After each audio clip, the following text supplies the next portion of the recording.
en los años 2011-2014. Yo creo que todos conocen el trabajo increíble que hace Transparencia Internacional en mi continente, en Europa. Trabajo mucho con ellos, tengo mucho respeto por su trabajo, por su labor, en circunstancias muy difíciles, en países que tienen muchos problemas. Y Transparencia Internacional siempre está en primera línea cuando se trata de defender personas que están siendo perseguidas por sus ideas o cuando se trata de denunciar situaciones de autoritarismo o de populismo, como se dice ahora, respecto a situaciones muy concretas y siempre con un trabajo científico y técnico de calidad, pero al mismo tiempo con esa resiliencia que es necesaria cuando se trabaja el tema de derechos humanos en países con esas dificultades. Y por eso, también por eso, en la institución de Transparency International, quería saludar a José Carlos Ugás, que viene como Diego, que viene de Perú.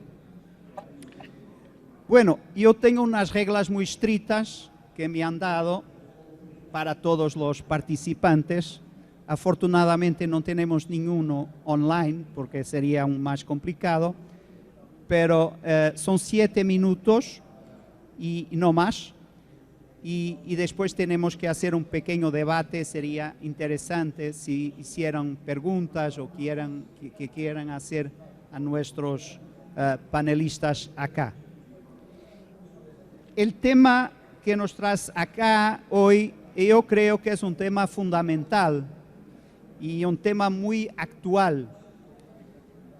La corrupción sigue, no es un privilegio de América Latina, no, lejos de eso. Tenemos mucha corrupción en todas partes. En Europa tenemos muchos problemas de corrupción. Nosotros en la UIM, en la Unión Internacional de Magistrados, habíamos propuesto hace unos años como nuestro plano estratégico una iniciativa que se llama Judges Against Corruption, jueces contra la corrupción. Y pensamos, cuando montamos esta estrategia, que fuera una estrategia basada en nosotros mismos, porque también hay corrupción en el judiciario, como lo saben todos, desafortunadamente. Y creo que esa es la peor de todas, porque lo que se pide a un juez es que sea íntegro. La cuestión de la integridad va como el DNA del juez, del magistrado. Pero desafortunadamente, mucho también por cuestiones de promiscuidad política, hay jueces corruptos, hay corrupción en la judicatura de muchos países, unos más, otros menos, pero no queremos ignorar que existe y queremos denunciar cuando existe. Y por eso hemos creado ese plano estratégico y hemos hecho algún trabajo con otras organizaciones intentando, por un lado, potenciar la cuestión de la integridad judicial, con la Red de Integridad Judicial de las Naciones Unidas, pero también hacer nuestro rol en contra de las situaciones donde se encuentren situaciones de corrupción en los jueces, que puedan ser denunciadas, que puedan ser combatidas. Y una cosa que nos ha salido desde la primera hora que empezamos ese trabajo es que si hay más corrupción en el Poder Judicial, casi siempre o siempre el Poder Judicial no es independiente. Si hay un Poder Judicial dependiente que tiene que pagar su precio a otros, a poderosos, normalmente ese Poder Judicial dependiente tiende a ser un Poder Judicial corrupto. Esto es muy sencillo, pero es así. No creo que haya muchas dudas al respecto. Si tenemos un poder judicial independiente y si tenemos fiscales autónomos con poder efectivo de investigación, vamos a tener menos corrupción. Es una dicotomía, no sé, mis compañeros de tabla dirán, pero creo que las cosas van con un enlace muy fuerte. Y es un poco por ahí que quería desafiaros a vuestras intervenciones. Entonces pasaría la palabra de inmediato al relator especial de Naciones Unidas, a Diego García Sayán, mi querido amigo, para tus 7 minutos. Muchas gracias, José. Un gusto y un honor compartir este panel con dos amigos, con Sheol y con José Ugaz, amigas y amigos. Cuando uno analiza la situación actual existente después de la pandemia, durante la pandemia, encuentra que se han acentuado algunas amenazas contra la institucionalidad democrática que ya existían, pero que se han agudizado y fortalecido. Primero, el fortalecimiento y generalización de corrientes autoritarias en diferentes rincones del planeta, que sin necesidad de que entremos aquí a dar ejemplos, da cuenta de que hay varios procesos políticos para cancelar el equilibrio de poderes, afectar la independencia judicial, la función de los abogados, tanto en Europa, en el Asia, también países de América Latina. Como alguien lo mencionó hoy día en la inauguración, ese es un proceso que ya existía, pero que se ha agudizado a propósito de la pandemia. Y el otro aspecto que ha saltado también a primera plana es el de la corrupción.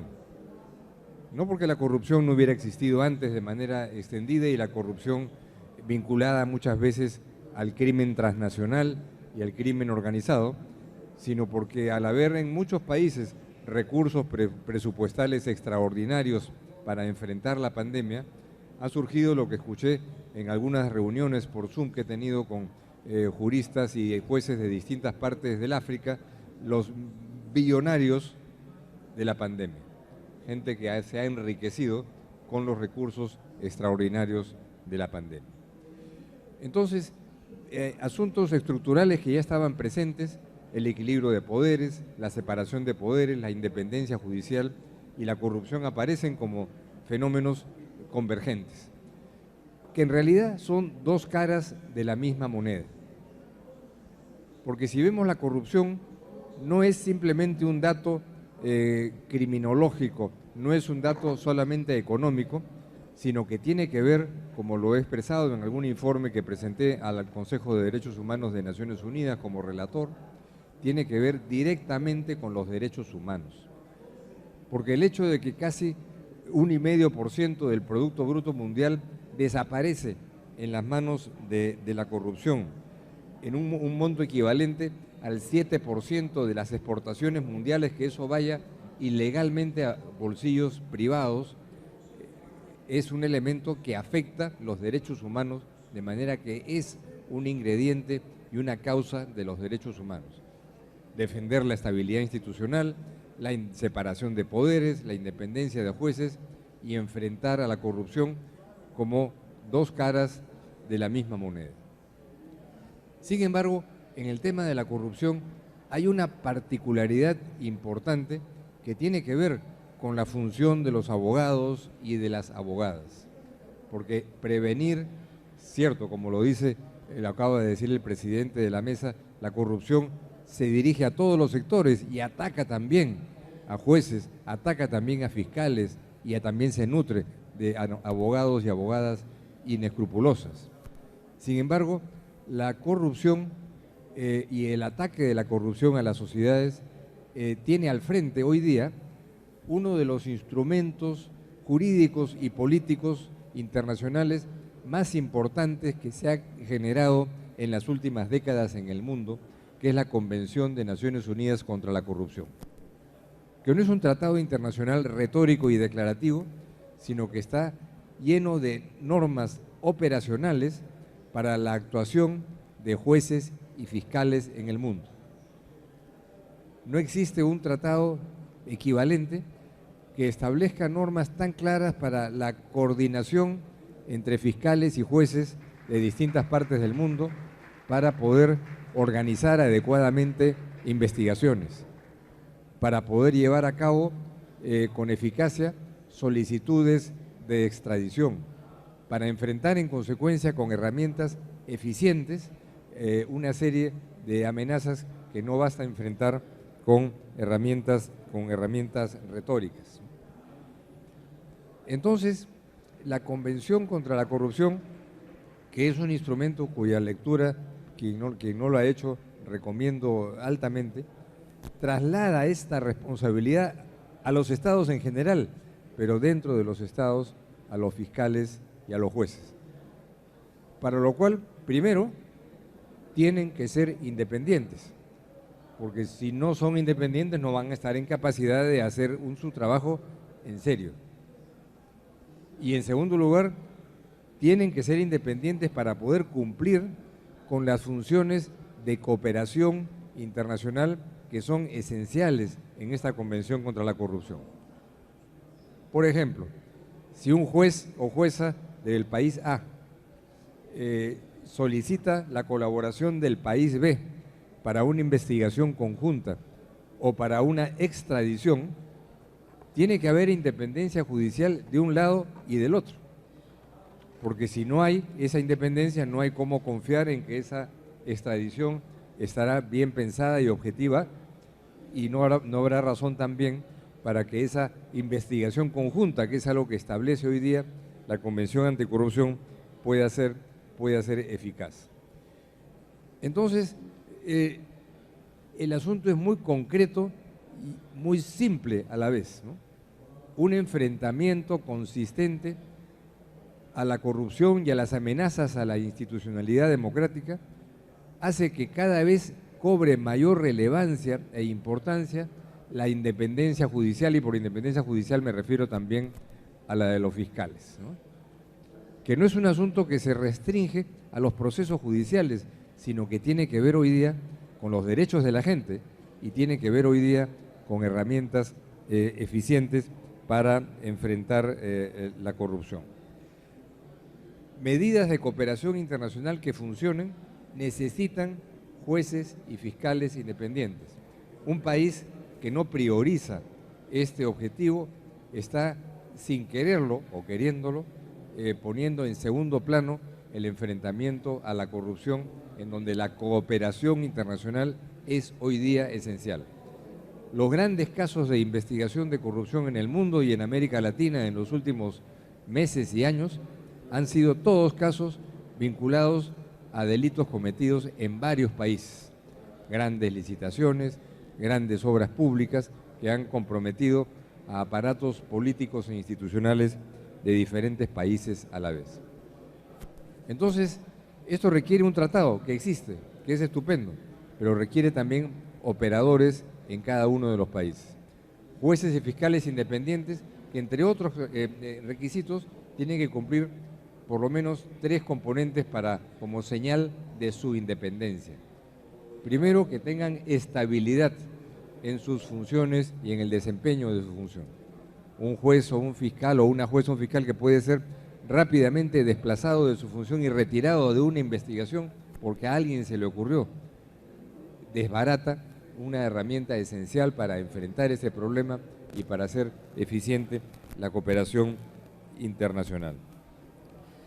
En segundo lugar, tiene que haber medidas también que garanticen procesos adecuados de selección y de designación que se basen en las capacidades y en los méritos de las personas y no en consideraciones de índole política o favoritismo personal. No estoy descubriendo la pólvora ni inventando la rueda con esto, ustedes lo conocen ya, pero es evidente que si un país se compromete a investigar la corrupción en serio y tiene mecanismos inadecuados en el proceso de selección y no garantiza la estabilidad de sus jueces y fiscales, no se hace confiable como un elemento clave dentro de la cooperación internacional. Y por supuesto, un elemento que hoy día fiscales y jueces reclaman, Es decir, para hacer estas investigaciones pesadas, que requieren dedicación y que significa muchas veces riesgo a la integridad física y a la vida, no solamente de quien desempeña la función, sino también de las familias, se necesita también medidas de seguridad, medidas de cooperación por parte de los Estados. Entonces quiero terminar, José, esta breve introducción, que lo que hace es compartir elementos y conceptos que sin duda todas y todos ustedes conocen, resaltando primero lo fundamental que es hoy día enfrentar la corrupción como un ingrediente de la sociedad democrática, porque esos recursos no se dilapiden en bolsillos privados, ni se hagan gastos inútiles de inversiones que están diseñadas solamente para beneficiar a la corrupción. Y en segundo lugar, que para que la cooperación internacional, que es vital para que se enfrente la corrupción, la herramienta de una justicia independiente, ya no vista como un elemento abstracto, que es algo que promueven las instituciones democráticas, los relatores de Naciones Unidas o la Unión Internacional de Magistrados, sea un elemento que se incorpore como parte de las políticas públicas esenciales de todos los países, con lo cual podríamos tener un futuro más alentador en lo que se refiere al respeto de los derechos fundamentales. Son elementos pues que quería compartir con ustedes, que son conocidos, pero que creo que pueden dar lugar a un debate posterior. Muchas gracias. Muy bien, muchas gracias.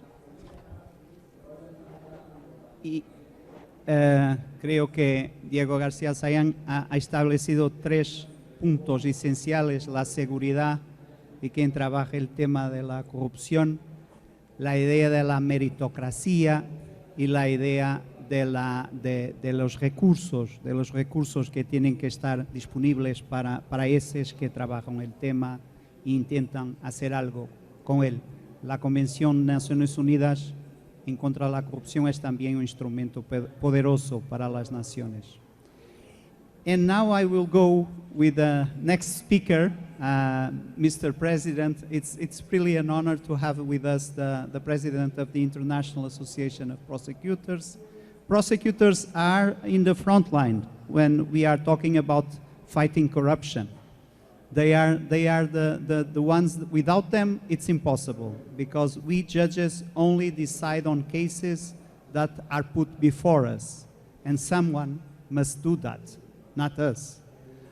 So I think if we don't have prosecutors that are really effective, really efficient, and have the proper tools, the proper autonomy, there will be no chance for those who want to fight corruption in defense of human rights and rule of law. Therefore, it's very important to hear the voice of the prosecutors. And who will be better than the President of the International Association of Prosecutors? So you have the floor, dear colleague.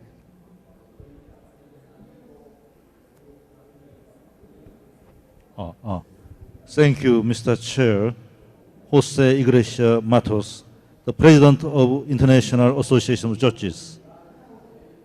And thank you also the Diego Garcia Sayan, Special Rapporteur of independence on the judicial independence. So from now on, I will make a presentation concerning this subject. Distinguished panelists and participants, I am very glad to meet you all. I am Cheol-Gyu Hwang. As Chair introduced me already, I am President of the International Association of Prosecutors, IAP.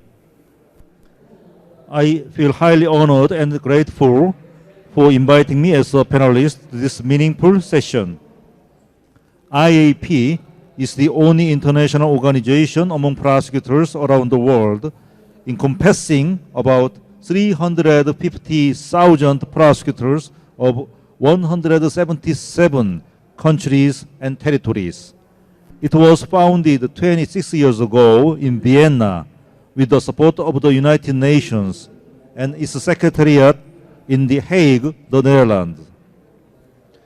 Today, it's very crucial for us to discuss how to strengthen prosecutorial capacity vis-à-vis threats of transnational crime and corruption, as well as how to improve mechanisms of international cooperation in light of the framework established by UN Convention Against Corruption.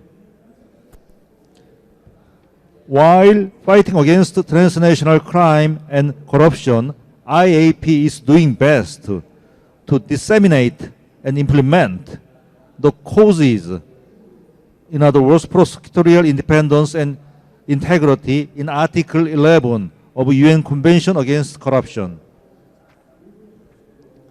From its inception, IAP stipulated independence and integrity in its constitution as fundamental objectives.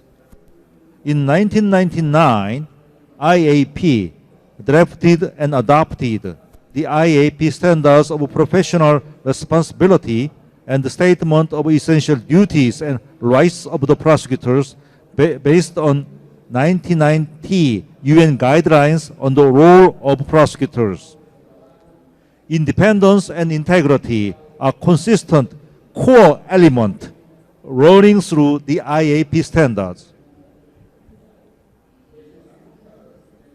In 2014, elaborating the IAP standards to make them more functional, IAP published a guide booklet, The Status and Roles of Prosecutors, in cooperation with UNODC. All organizational members of IAP have been asked to certify their operations are consistent with the IAP standard and guide. Also, IAP has been making unspared efforts to spread awareness of independence and integrity through various opportunities.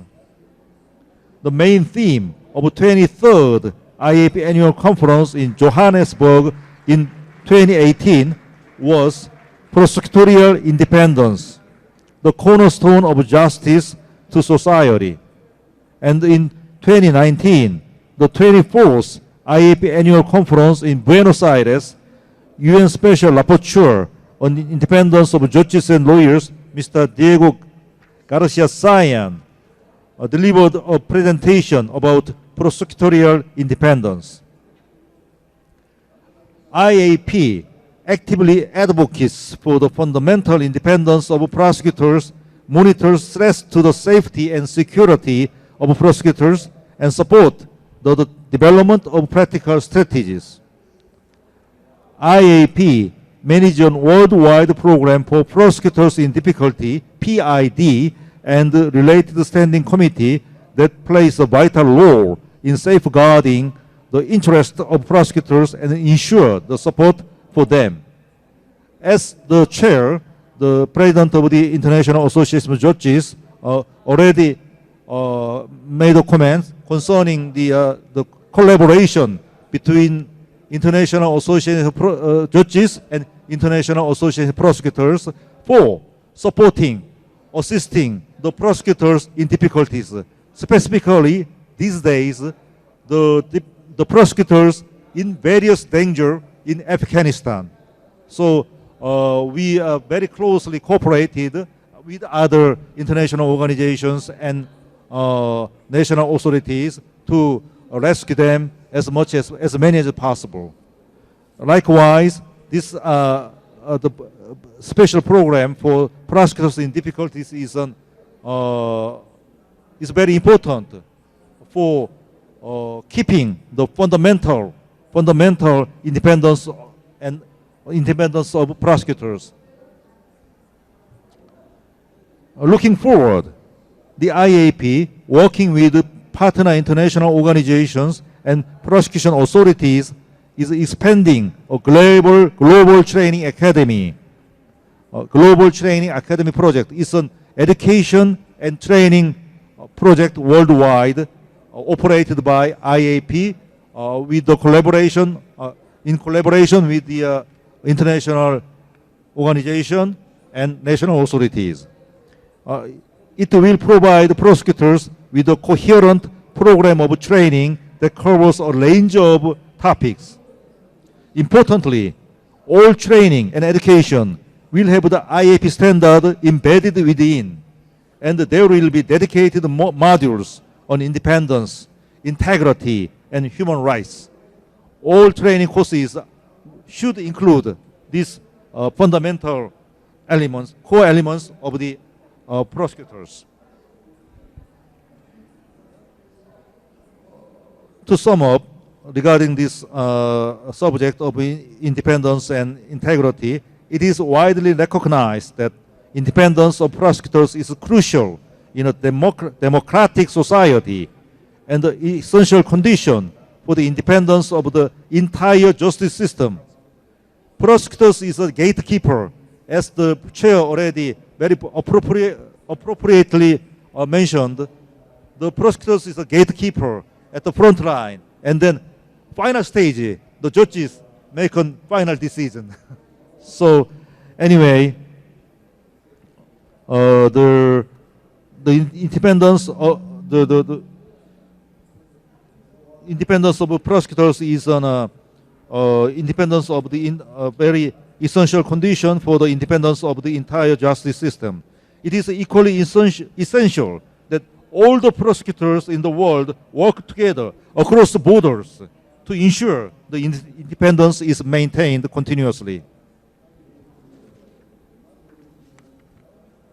Let's move on to the next topic concerning fighting against corruption and in transnational crimes.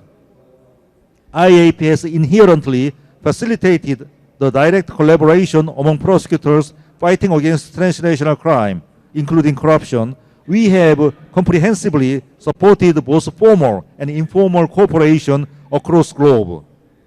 From the beginning, bearing Article 11, independence and integrity, and Chapter 4, international cooperation of UN Convention Against Corruption in mind, IAP has encouraged disseminating of best practices through conferences, manuals, website, and so on. In line with UN Convention Against Corruption recommendations and based on prosecutorial experiences, IAP established a network of anti-corruption prosecutors, NACP, in 2015.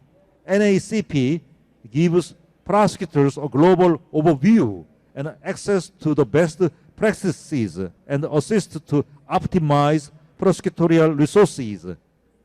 NACP also seeks for partnership with other anti-corruption platforms. Among other things, the most important purpose of international cooperation in criminal justice among prosecutors is to successfully resolve transnational crimes. A typical example can be seen at the European prosecutions. European Union Agency for Criminal Justice Cooperation, Eurojust, and its member prosecutions work as if one country operates beyond the time-consuming transnational framework and beyond borders. Last year, as a representative case, Eurojust successfully dismantled a huge encrypted network through criminal communications known as Eurochat. Next example, as you well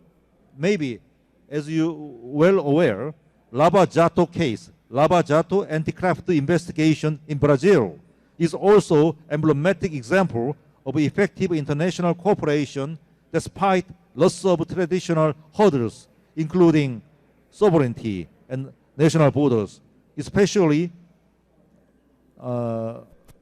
sovereign issues. IAP presented the IAP Special Achievement Award to the Car Wash Task Force from Brazilian prosecution at the 2018 at the IAP Annual Conference. In addition, IAP has supported the Car Wash Task Force activities in many aspects, especially in terms of international cooperation with other national authorities.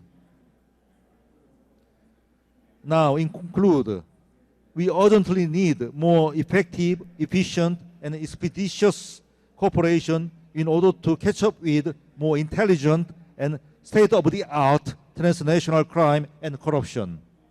Therefore, the IAP plans to launch a more advanced and sophisticated platform, that is, Prosecutors International Cooperation Platform, PICP, for real-time chatting on criminal matters between prosecutors based on 26-year-old solid network of prosecutors around the world of the IAP. Maybe this PICP, Prosecutors International Cooperation Platform, for the at the real-time chatting among prosecutors will be launched at the latest by the end of first half of next year. That's it, and I would like to conclude my presentation concerning the independence and integrity of the prosecutors, and then related matters, transnational crime, fighting against transnational crime and corruption. Thank you for your listening. Thank you. Thank you. Thank you very much. Thank you. A round of applause. Thank you. We are running late. We started also a little bit late. I don't know if there is any other panelist in the public that wants to. No. Okay. A judge, an international expert. I don't know how to comment on Diego. Is everything. He's a professor. He's a jurist. He's a judge also, a prosecutor. But it's important to have also civil society.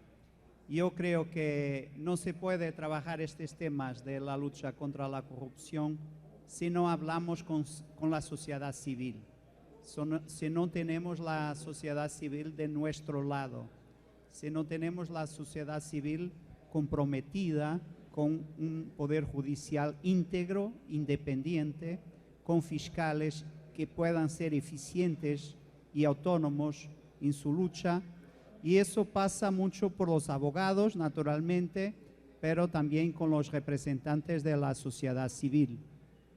Hace poco decía que un país con poder judicial que no es independiente normalmente tiene más corrupción, y ahora añadiría que un país que tiene una sociedad civil débil, que está silenciosa, tiene naturalmente una posibilidad muy fuerte de tener políticos corruptos y de tener los poderes públicos más influenciados por actitudes ilícitas y por ese tipo de situaciones, que al final significan más pobreza para el mundo, significan más inequalidad, significan más injusticia.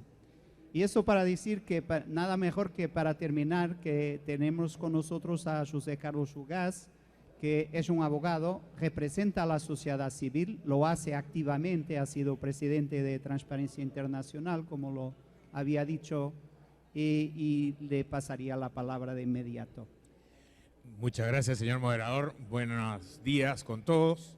Este panel vincula tres temas fundamentales: crimen transnacional organizado, corrupción e independencia judicial. Y creo que se ha hecho bien en vincularlos porque los tres tienen una íntima relación de complejidad, pero también son indispensables para encontrar una solución integral al conflicto que hoy plantea, en un mundo globalizado y con tecnología, la gran corrupción como una característica del crimen transnacional organizado. Cuando hablamos de crimen transnacional organizado, ya nos alejamos del concepto tradicional de mafia y de grupo delincuencial que podía operar más allá de las fronteras de un determinado país, y pasamos a lo que expertos como la profesora norteamericana Sarah Chase definen como redes que interactúan en tres dimensiones diferentes. El crimen transnacional organizado hoy día opera con un componente de funcionarios públicos, es decir, personas que tienen poder político, un segundo componente que viene del sector privado, que tiene que ver con élites empresariales y habilitadores, lo que se denomina enablers en idioma inglés, es decir, aquellos que hacen posible como bisagras que el crimen y sus resultados sean cada vez mayores. Estamos hablando de financistas, contadores, expertos en tecnología y por supuesto muchos abogados. Muchos abogados son intermediarios y facilitadores de la comisión de diversos actos de crimen organizado, desde las estructuras financieras hasta las estructuras legales, creando empresas opacas en paraísos fiscales, las llamadas offshores, etc. Entonces, hoy el crimen organizado tiene una dimensión dinámica de redes que actúan en dimensión del sector público y del sector privado, y el tercer operador en esta materia viene a ser el que proviene del mundo de los poderes fácticos, es decir, el mundo de la acción ilegal. Cuando hablamos de poderes fácticos estamos hablando de grupos que tienen poder económico o político que proviene de actos delincuenciales. Pensemos en las organizaciones de narcotraficantes, las organizaciones que se dedican a la minería ilegal, al tráfico de personas, como hemos escuchado esta mañana, y por supuesto también a las grandes estructuras de corrupción. Y aquí me parece importantísimo dejar sentada una primera posición. La corrupción, y en particular la gran corrupción, es crimen transnacional organizado. No es que hay un grupo de delincuentes transnacionales que generan corrupción, sino que en estos tiempos la gran corrupción es una actividad criminal transnacional que maneja, por supuesto, cuantiosísimas estructuras y muchos recursos que la hacen ser un problema grande. Y en ese sentido, entonces, importa sí diferenciar lo que ha sido la corrupción tradicional, la corrupción administrativa, la de los pagos a determinados funcionarios públicos para obtener resultados, de lo que hoy, en el propio lenguaje de Transparencia Internacional, la organización más grande del mundo luchando contra la corrupción, se denomina gran corrupción, grand corruption. Y la grand corruption o la gran corrupción es distinta a la corrupción tradicional. La gran corrupción se caracteriza por tres elementos fundamentales. Primero, sus operadores, sus actores son personas que tienen poder, y yo diría mucho poder. Tienen poder político, estamos hablando de presidentes, de congresistas, de jefes de partidos políticos, tienen poder económico en otras circunstancias, y ahí hablamos de las élites empresariales o de los grupos ilegales del crimen delincuencial tradicional, que hacen posible que se cumpla la segunda característica de la gran corrupción.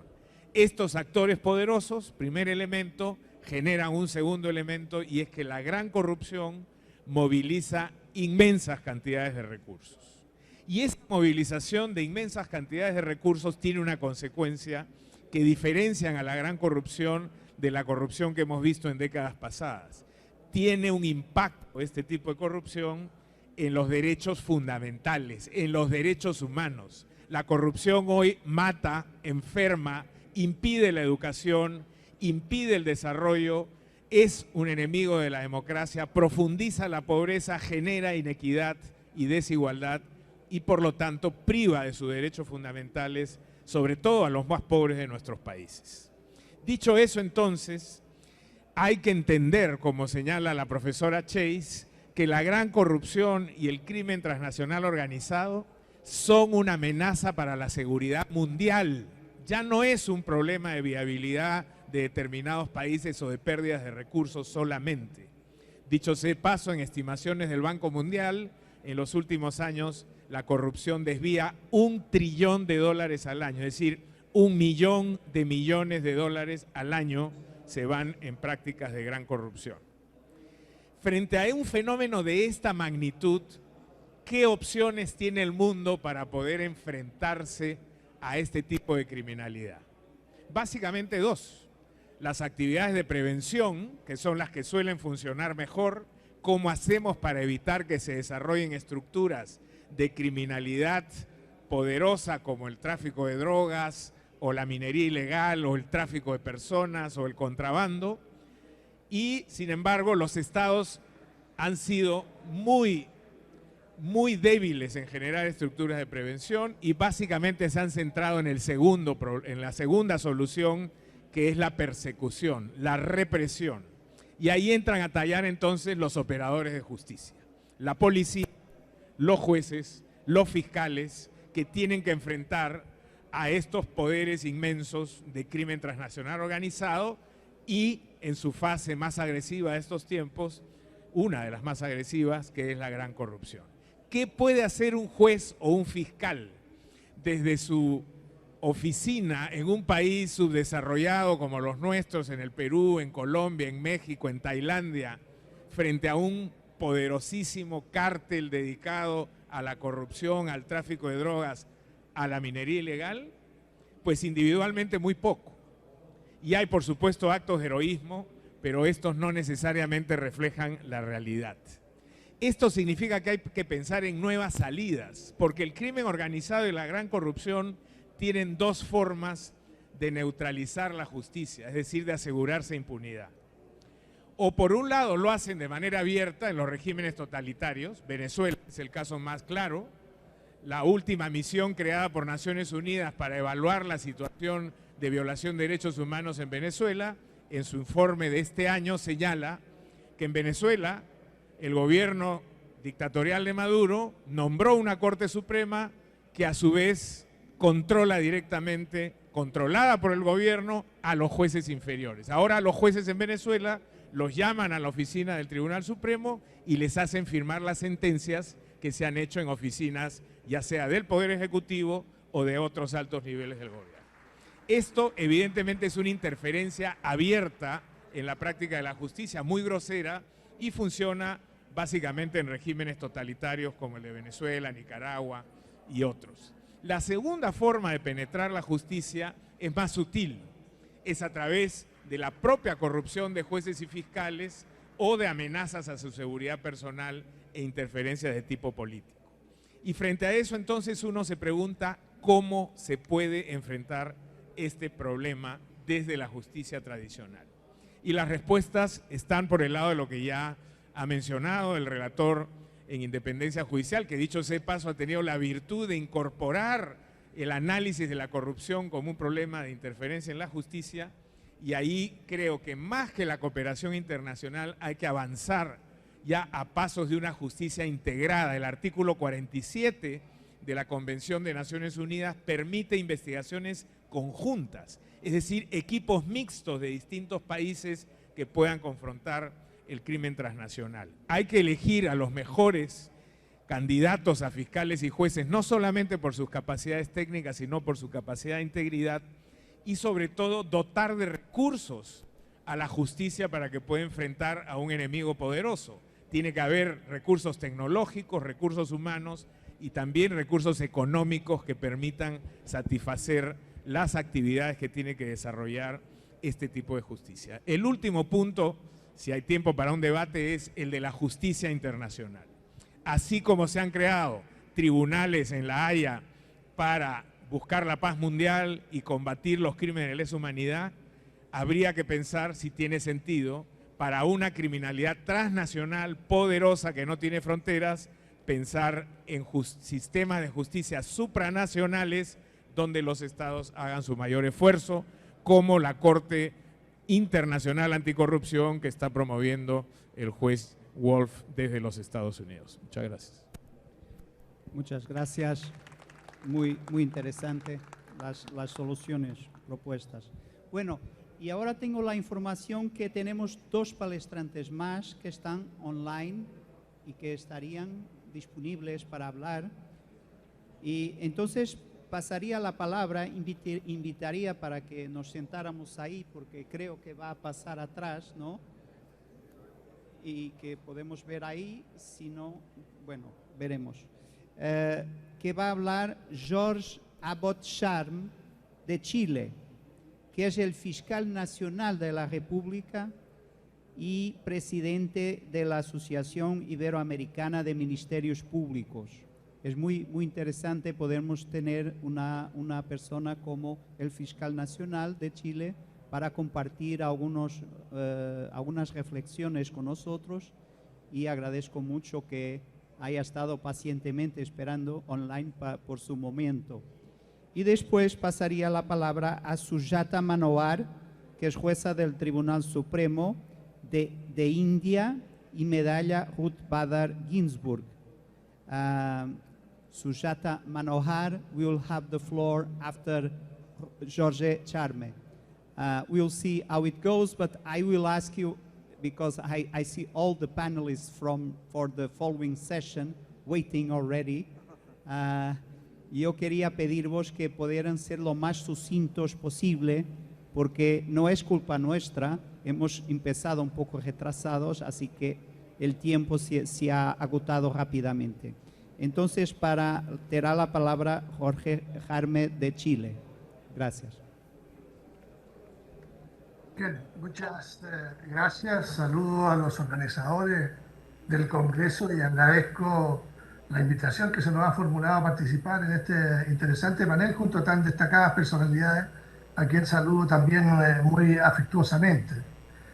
Mi intervención se centrará en exponer las principales iniciativas y acciones que se vinculan con el combate contra la delincuencia organizada transnacional, la corrupción y la afectación del principio de independencia y autonomía de las fiscalías que han sido trabajadas en el marco de la Asociación Iberoamericana de Ministerios Públicos, la AIAM, cuya presidencia ejerce actualmente el Ministerio Público de Chile.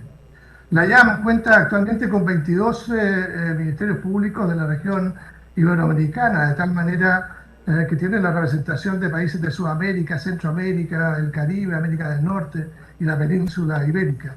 Esta asociación busca, mediante el trabajo conjunto de sus miembros, potenciar las capacidades de fiscales, funcionarios y funcionarios en la investigación y persecución de la criminalidad a nivel transnacional, como asimismo mejorar el acceso a la justicia y asegurar una adecuada protección a víctimas y testigos.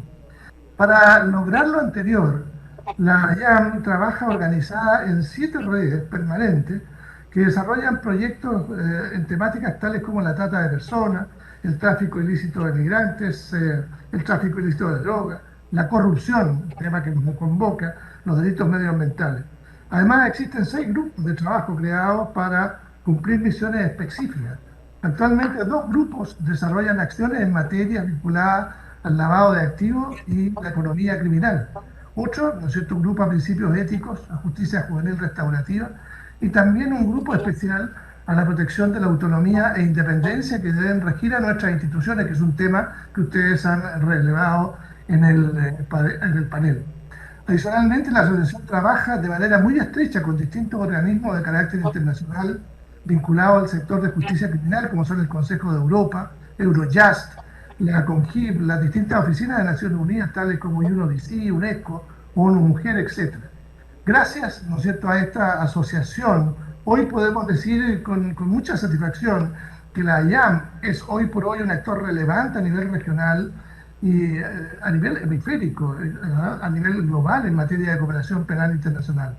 En el marco del trabajo que generamos en la asociación y en virtud de los apoyos que recibimos de nuestros socios estratégicos, realizamos distintas acciones y proyectos que creo que es importante compartirlos con ustedes, que buscan por una parte potenciar las capacidades para investigar y perseguir la delincuencia organizada transnacional y la corrupción, y por otro lado fortalecer y defender los principios de autonomía e independencia de la Fiscalía, que son los 2 temas centrales que ustedes han tocado ya con anterioridad.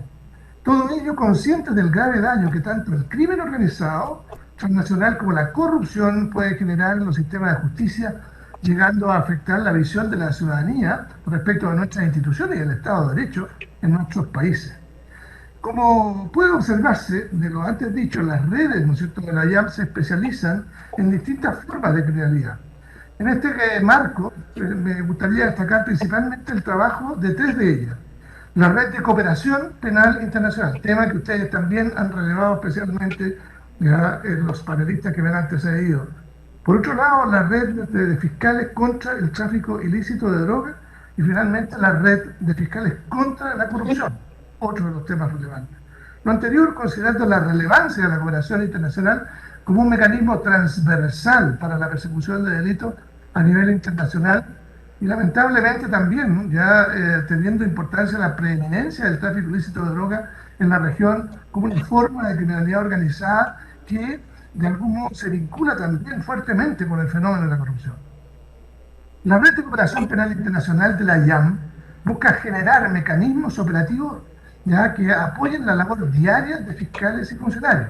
Recién se nos preguntaba, ¿qué es lo que hace un fiscal solo en algún lugar frente a una organización criminal? Pues bien, la IAM genera, ¿no es cierto?, espacios de cooperación para poder trabajar a nivel transnacional este tipo de fenómenos. Así, por ejemplo, el año 2018, por iniciativa de la Red COP, la Red de Cooperación, se firmó por parte de 18 fiscalías de la IAM el Acuerdo de Cooperación Interinstitucional de los Ministerios Públicos de la IAM, que es el fundamento en el cual se basa la actual cooperación directa entre fiscalías de la asociación, ya no a través de los Ministerios de Relaciones Exteriores, ya no a través del sistema, ¿no es cierto?, ya de la diplomacia, sino directamente entre las asociaciones. Complementariamente, la red publicó en el año 2019 una guía de acuerdo para facilitar y potenciar el uso, ¿no es cierto?, de esta cooperación directa. Y por eso nosotros reclamamos ya en ser los ministerios públicos autoridades centrales en nuestros países en materia de cooperación criminal. En la misma línea, es decir, de potenciar la eficacia en la colaboración internacional, sin dejar de lado la validez de las actuaciones investigativas, la Red de Cooperación Internacional ha impulsado la formación, y también ha hecho referencia recién, de equipos conjuntos de investigación para la investigación de casos complejos de carácter transnacional. Para estos efectos se generó un acuerdo modelo para la formación de equipos equipos conjuntos de investigación y además una guía que nos permite a quienes están participando en estos equipos puedan ver facilitado su trabajo. Los esfuerzos hechos por la red y por las asociaciones en general en este ámbito han sido bastante fructíferos. Hoy día en la región tenemos cerca de 10 equipos conjuntos de investigación que involucran a países tales como Chile, Perú, Ecuador y Colombia, ya para la investigación de delitos tales como lavado de activos, tráfico ilícito de migrantes y tráfico ilícito de drogas. En segundo lugar, tenemos una red muy potente, que es la red de fiscales antidrogas, que es coordinada por la Fiscalía General de España, que busca potenciar la eficacia de las investigaciones contra el narcotráfico. Y cabe señalar que en este contexto los puntos de contacto han trabajado incansablemente para complementar ya los mecanismos tradicionales de la cooperación penal internacional con la transmisión activa de información en investigaciones entre puntos de contacto, haciendo, digamos, más informal esta cooperación, ya que muchas veces dificultada por trámites, ¿no es cierto?, que se generan, que requieren, ¿no es cierto?, muchas formalidades. La corrupción, por su parte, es una temática trabajada principalmente por la Red de Fiscales Anticorrupción de la IAM. Esta red es coordinada por la Fiscalía, por la Procuraduría General de Brasil y fue constituida el año 2017. Ya como uno de los efectos y consecuencias, ¿no es cierto?, de la operación Lavallato, a la cual también se ha hecho referencia. Todo ello para darle permanencia a los proyectos que en aquel entonces lideraba el Grupo de Trabajo de Combate a la Corrupción. Hoy día transformado nosotros en un grupo de trabajo. Los ejes de acción y los logros de esta red son variados y relevantes. Destaco, por ejemplo, la adopción en el año 2018 de un eje de trabajo denominado Corrupción y Género, instituido reconociendo, a partir de la experiencia de nuestros ministerios públicos, que la corrupción no es neutra y presenta impactos diferenciados en mujeres y niños.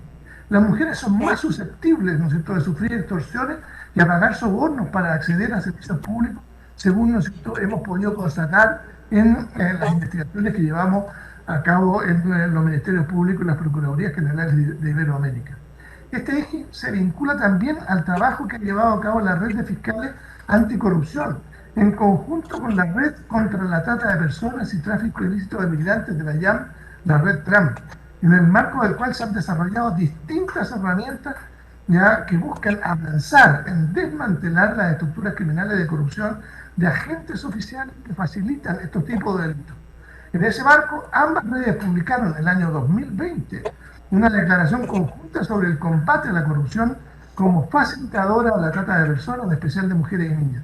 También durante el presente año, ambas redes lanzaron una campaña en la que se resaltan y explican las diferentes modalidades en las que se da la corrupción facilitadora de trata, buscando dar más visibilidad a la conexión entre ambos tipos de delitos y a las víctimas de delitos de los mismos. En materia de investigación del delito de corrupción propiamente tal, el año 2020 la red publicó una guía de acceso a información para identificar beneficiarios finales y personas expuestas políticamente. Todo ello en línea con los estándares internacionales de combate al lavado de activos y contra el financiamiento del terrorismo, dos tipos delictivos que tienen vínculos fuertes con casos de corrupción. Adicionalmente, ha estado trabajando con la Red de Cooperación Penal de la IAM, REDCOP, para fortalecer la cooperación interinstitucional directa entre las fiscalías para la investigación de casos de corrupción, y también se han generado aquí equipos conjuntos, ¿no es cierto?, de investigación. Este trabajo conjunto ha sido incluso destacado a nivel de Naciones Unidas en el marco de la última sesión especial de la Asamblea General, que trató el tema de la corrupción a nivel planetario. La declaración final del encuentro destacó como herramienta clave para la persecución de la corrupción la cooperación directa entre los ministerios públicos, que es en lo que estamos trabajando ya desde la IAM. Ya para empezar a terminar, y otro tema que es particularmente relevante son las iniciativas en cuanto a la protección de la autonomía e independencia de los ministerios públicos. En paralelo a todas las acciones anteriores ya que llevamos a cabo para afianzar la investigación y la persecución de la corrupción, la IAM también ha generado acciones que buscan defender la autonomía e independencia de las fiscalías en Iberoamérica. Ambos principios son esenciales para que fiscales, funcionarias y funcionarios puedan ejercer adecuadamente sus labores investigativas y persecutoras. En la actualidad se encuentra operando el grupo de trabajo liderado por la Fiscalía de Andorra, creado específicamente para analizar en profundidad la extensión de los principios de autonomía e independencia y generar acciones de coordinación para su defensa. En concordancia con lo anterior, en el año 2016, los fiscales generales de Iberoamérica, reunidos en la IAM en Lisboa, declaramos, y cito, la autonomía del Ministerio Público frente a los poderes legislativo y ejecutivo constituye una garantía para la igualdad de los ciudadanos ante la ley y la independencia de los tribunales, y también, ¿no es cierto?, para la credibilidad del sistema de justicia. Además de la declaración de Lisboa, hemos realizado acciones destinadas, ¿no es cierto?, a manifestar nuestra opinión y manifestar ya frente a cualquier amenaza de la autonomía de nuestros ministerios públicos, ya nuestro pronto rechazo y solidaridad.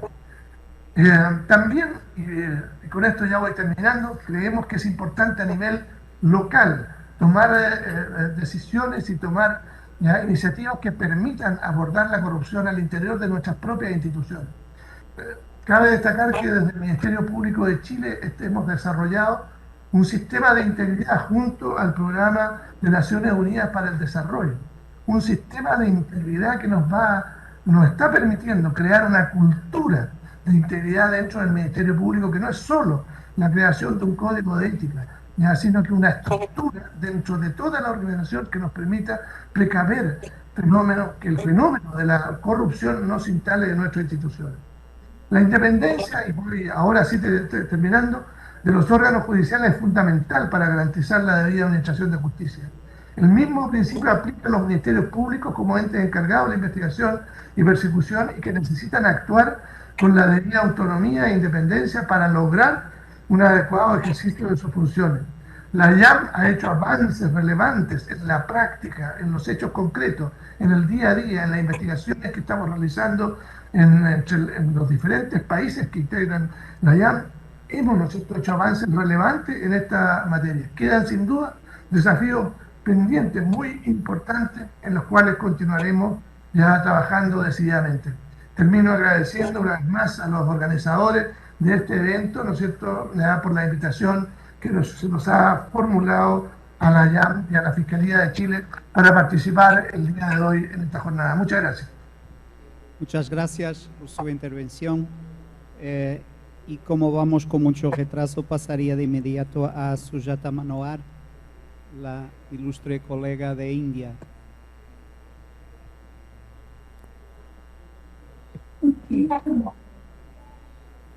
Is it my turn now?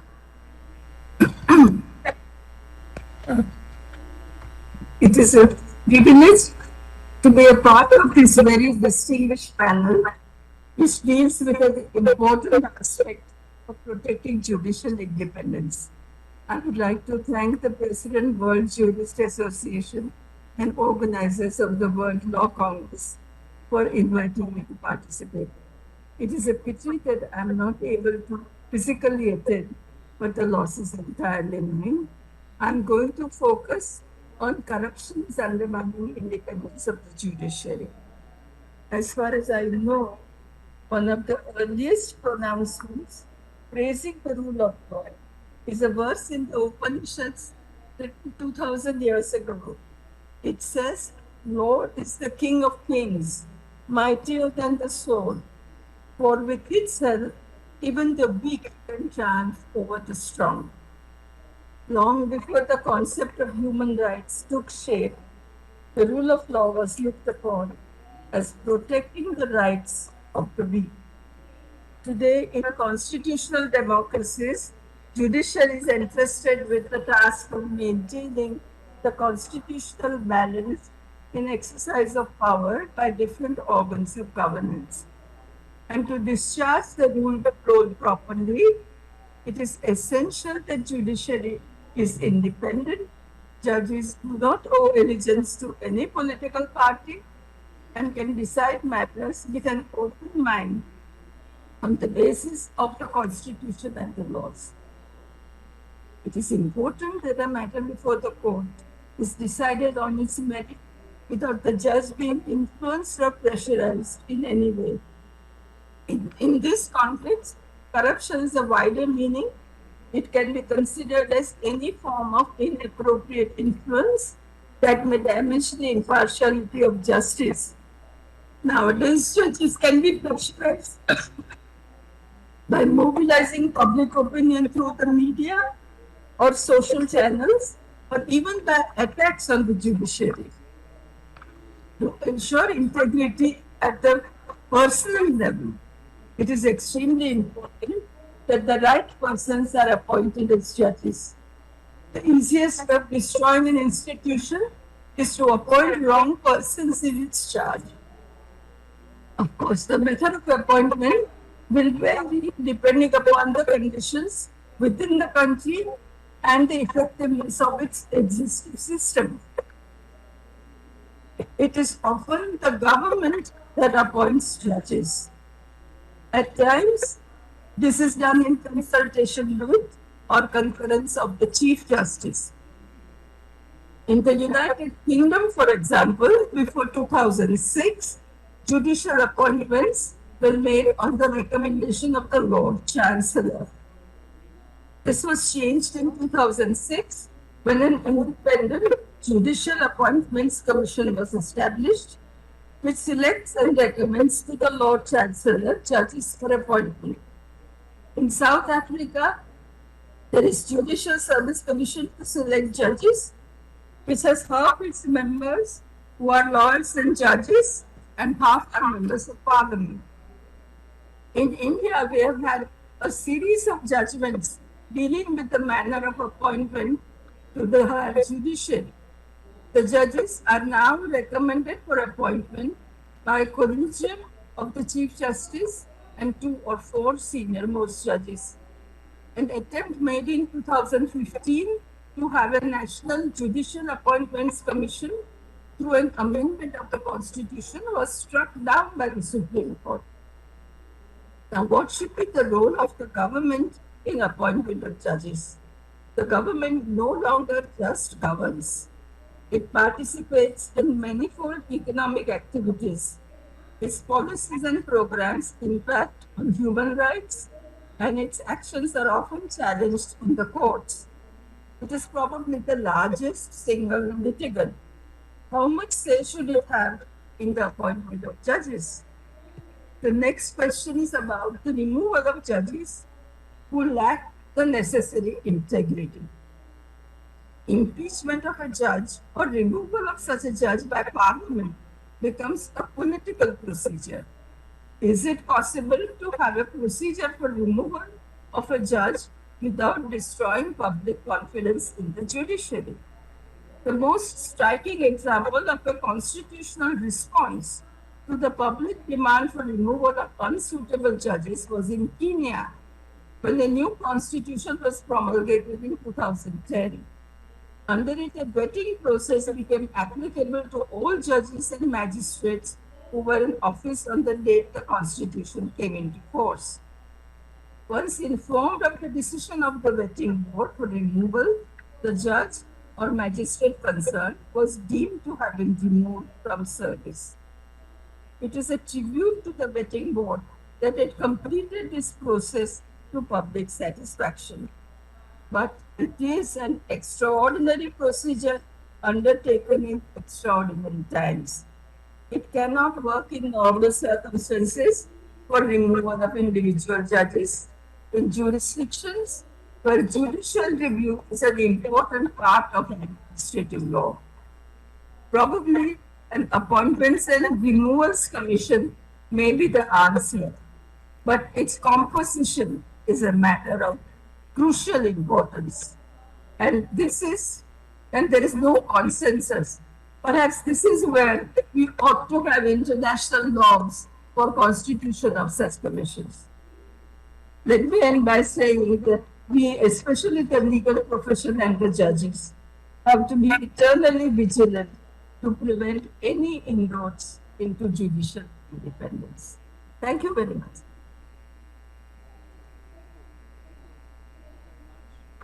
Thank you very much indeed for your intervention. And now I'm being told that there is no more time, so I will end immediately. I'm sorry for not having a debate, but the time is running late. Estaba diciendo que no tenemos más tiempo, no hay tiempo para debate.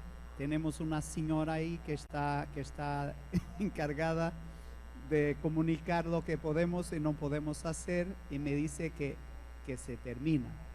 Así que el próximo panel está invitado. Muchas gracias por vuestra atención.